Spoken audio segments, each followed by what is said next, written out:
to some extent, but I can assure you that a number of these pothole blitzes are in the planning stages, and as soon as the weather does stabilize, which is not too far from now into the month of March, we'll be out in much greater numbers repairing those potholes. If there are ones that are serious or not, quite frankly, anyone you deem worthy of reporting, you can report them at 311 via either just calling the 311 call center or via the new mobile app, which I was told yesterday now accounts for 17% of the service requests that are coming into 311. And so you can do that, including a picture, if you wish, of the pothole and its location. So you either can go to 311 on the telephone, to toronto.ca/311, or on the mobile app. So on that note, we'll return to the regularly scheduled COVID briefing and ask Dr. DeVilla to present her report for today. Thank you, Mayor Tory, and good afternoon. Looking at Toronto Public Health COVID-19 surveillance indicators, we continue to see positive signs that the Omicron wave is receding. The 7-day moving average for both hospitalizations and ICU admissions continue to decline.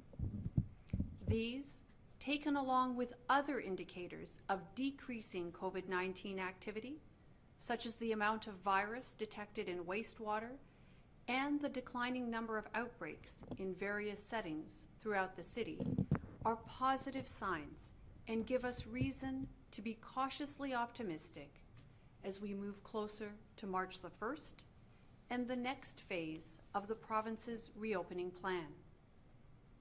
To best support this reopening and our ability to get back to many activities that contribute to our overall health and well-being, Toronto Public Health and our Team Toronto partners are increasing our local and community vaccination efforts by expanding mobile clinics and focused community outreach.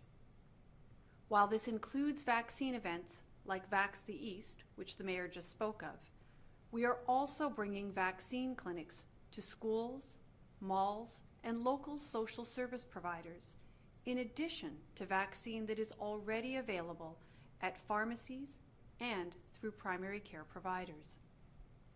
Toronto Public Health is also prioritizing locations where we can hold repeat clinics, as this builds confidence and trust with the community members and, based on our experiences from the earlier parts of our vaccination campaign, increases vaccine uptake. As these new opportunities to get vaccinated become available, I encourage all Toronto residents to get vaccinated if you haven't already done so, whether it's your first, your second, or your third dose. Evidence from jurisdictions all over the world shows that the less vaccinated you are, the greater the risk of experiencing severe outcomes from a COVID-19 infection. This is especially true the older you are, and we see that this is borne out in our most recent local data, which shows that if you are 60 years of age or older and have 2 doses of COVID-19 vaccine, compared to somebody who has 3 doses on board, you are at 4 times greater risk of being hospitalized, 21 times greater risk of being admitted to ICU, and 36 times greater risk of death. That's why we want to ensure that everyone in Toronto has the opportunity to receive the protective benefit of 3 doses of COVID-19 vaccine, and most especially those at greatest risk. The higher the 3rd dose vaccination rate across our entire population, the greater protection is provided to our entire city. For the last number of weeks, I've been telling Torontonians that we are looking forward to reopening, to a spring that we know will come, with cautious optimism. We're looking forward to engaging in activities we haven't been able to in quite some time. The proportion of Toronto residents who have rolled up their sleeves and taken up vaccine continues to amaze me. Our vaccination rates are the envy of other major cities the world over. and we continue to see a steady increase in first, second, and third doses across the city. The incredible efforts by Toronto residents to get vaccinated and to practice the measures of self-protection, including masking, physical distancing, and staying home when you're sick, is the reason we are able to participate in reopening. For our part, Toronto Public Health and our Team Toronto partners will continue to bring vaccines to where people live, work, study, and play. I'm asking Torontonians to continue to come forward for your COVID-19 vaccine, including your third dose, if you have yet to do so, and to continue to practice the measures of self-protection as the province moves forward with a gradual and phased reopening. By doing so, you'll protect yourself and you will protect the most vulnerable in our communities.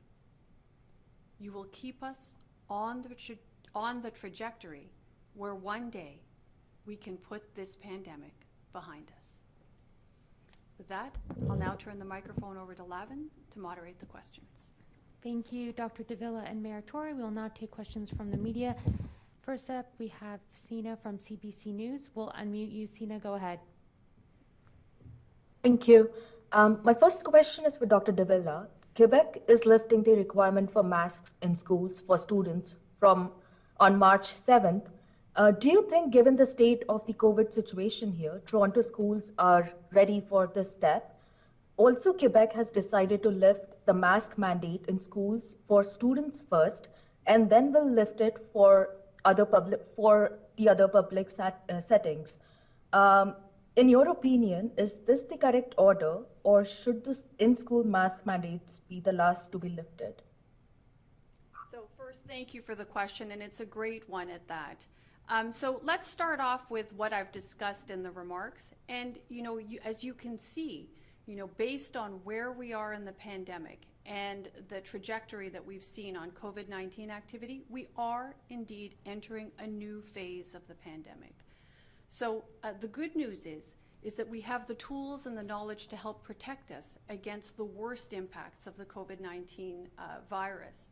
And so at this point in time, hearing about different provinces and different jurisdictions doing slightly different things, I think I can say this. We know that there will come a time when all the measures that have been put into place, including such things as masking, will be reviewed and ultimately will be rolled back. These things were put in place to actually protect us, and we know that we have the tools and the knowledge to do this. So for now, though, I would suggest that we take a gradual and phased approach to this, rolling back of measures, keeping in mind the actual situation on the ground, the epidemiology of COVID-19, and of course, using the tools and knowledge that we've acquired over the last 2 years in order to protect us. My second question is for Mayor Tory. With the provincial government moving its budget deadline to the end of April, what will that mean for the city and your planning? Well, we have a number of matters that we're hoping to get more support from the province on. They've been very good when it's come to helping us with a number of different things throughout the pandemic and before, including all the transit investment they're making and things like that. But we have some outstanding discussions we're having with them on supportive housing and items like that. And so I'm very hopeful that a number of these things, including more support for more affordable housing, will be included in their budget. And for us, we carry on, obviously the shorter term financial assistance we require, of which they've come to the table with a solid first step, is something we'll be continuing to work on, and that could fall within next year's budget, 2022, or last year's budget, and we're just going to keep working. We don't really care which budget year it comes from. We just need the help in order to make up for the transit ridership declines that we've seen and to avoid us having a substantial shortfall in our own finances. Okay, thank you. Next up, we have David Ryder from the Star. Go ahead, David. Hi, everybody. First question, I think, for Dr. DeVille. I'll follow on that masking question and try to pin you down a little more.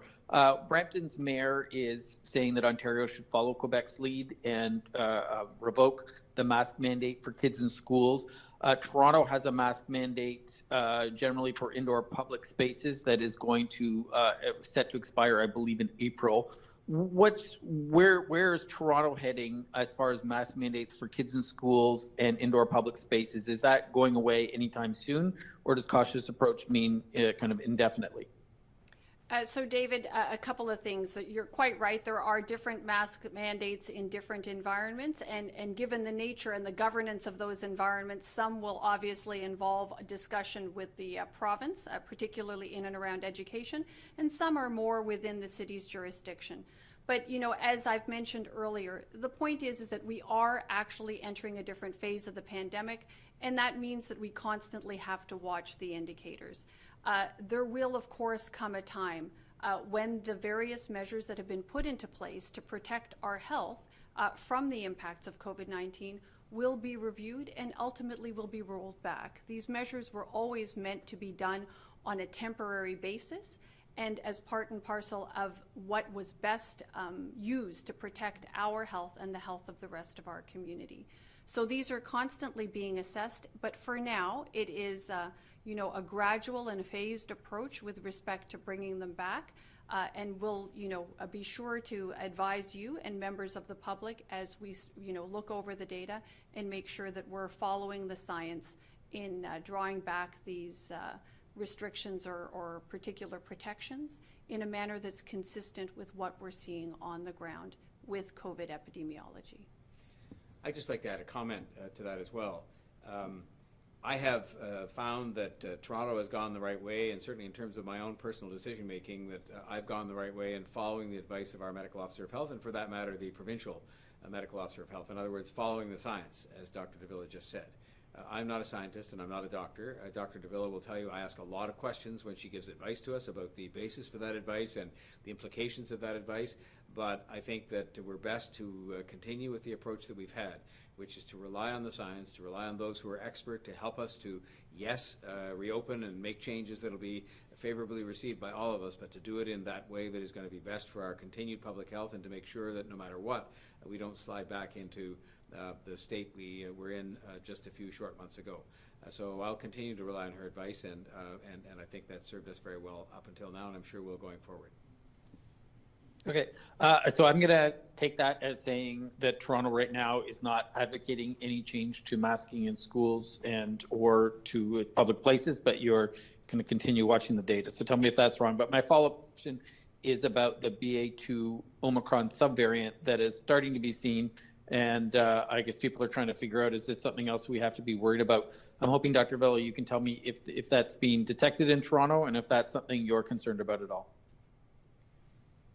So, David, first to the earlier part of your question, you're quite right. We're encouraging continuing with the current approach to masking, and of course, we'll continue to watch the situation on the ground and adjust our advice in accordance with the epidemiology.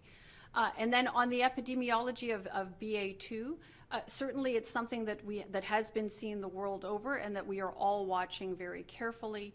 This particular sublineage, as it's called, of Omicron appears to have greater transmissibility. I think there's still a lot that has yet to be understood about this particular sublineage or subvariant. There are some thoughts around, might it be able to cause more significant illness relative to BA1, the original Omicron. But I think there are still a number of studies that really have to be conducted before we have a very fulsome understanding. Unfortunately, David, I don't have specific numbers for Toronto today. Perhaps we can follow up offline.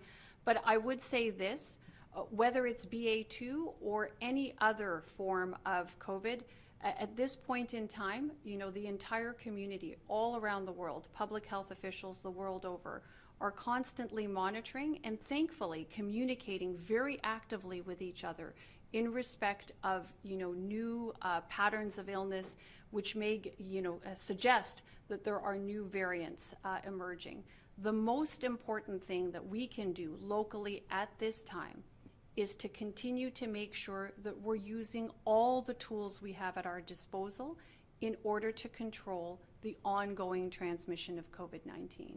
So first and foremost, this includes the distribution of vaccine and making sure that people who have yet to get access to the protective benefit of vaccine are afforded every opportunity to get that vaccine. As you've heard us say today, whether that's first, second, or third dose, we really do want to see people continuing to take the benefit of the protection of vaccine. It's one of the best tools we have in our toolkit right now. That, along with the use of self-protection measures, especially for those who are most vulnerable to the impacts of COVID-19, these are the kinds of things that we can do together individually and collectively to protect ourselves and reduce the likelihood of new variants and new challenges with respect to COVID-19. Thank you. Next up, we have Momin Qureshi from City News Toronto. Go ahead, Momin. Good morning. Good afternoon. Thank you for taking my question. This is for Mayor Tory. It's non-COVID related. Mayor Tory, this morning we heard from the Amalgamated Transit Union, both Local 113 as well as nationally, raising concerns about the number of transit workers that are being assaulted. They say there's been a sharp increase in that. And they made a number of suggestions this morning, including the potential creation of a task force between governments and the ATU to try to look at the problem, and a public information campaign. And I just wanted to know if those are things or ideas that you would support or want to see. I've had some very constructive discussions with the Local 113 executive, including the president, and I thank them for having that time to discuss with me some of the recent incidents, but also a pattern that I think a lot of people in Toronto wouldn't be aware of, how many of our transit operators and other employees of the TTC are subject to abuse or assault of one kind or another over the course of, say, a year or a week or hopefully not a day, but frequently. And so I have said that I will work with them and with Mr. Leary at the TTC to see if we can, adopt practices that might be in place elsewhere, some of which they've brought to my attention from other cities, so as to provide more protection for these workers who serve us, and often serve us at odd hours of the day or in lonelier circumstances. And so I think they are in need of that kind of protection. And I would hope that Torontonians would focus on the fact that these are people who serve us and help us get around and who do a great job for us, and would, make sure they, would never think of being in any way abusive in their behavior, but also would, keep an eye out for things that seem to be heading in that direction on the system. But we'll be endeavoring to do some more things, including potentially a public information campaign in the wake of these discussions that we've been having. Just as a follow-up, sir, you mentioned the public information campaign. I just wanted to know if there's any other specifics in terms of the kind of things you are looking at. Is it a potential task force or other things? Well, we've just begun the discussions, and one of the things, for example, that presently is the case, I gather, in the law is that it is only people actually operating vehicles that are subject to some of the legal protections that exist, and in a way you have to ask yourself, well, why that would be. One of the cases we saw recently was a TTC operator in uniform that was just riding on the subway. And so these are the kinds of things we've begun discussions with the Local 113 and the management will carry those discussions, but I've certainly said the city will do whatever it can to back up any improvements we can make, any initiatives we can undertake to keep our transit workers safe, because they serve us and they do a great job for us, and they should be able to come to work like other people in a safe environment where they're well protected by measures that we have in place. Okay, that's it for today, everybody. Thank you and have a great rest of your day.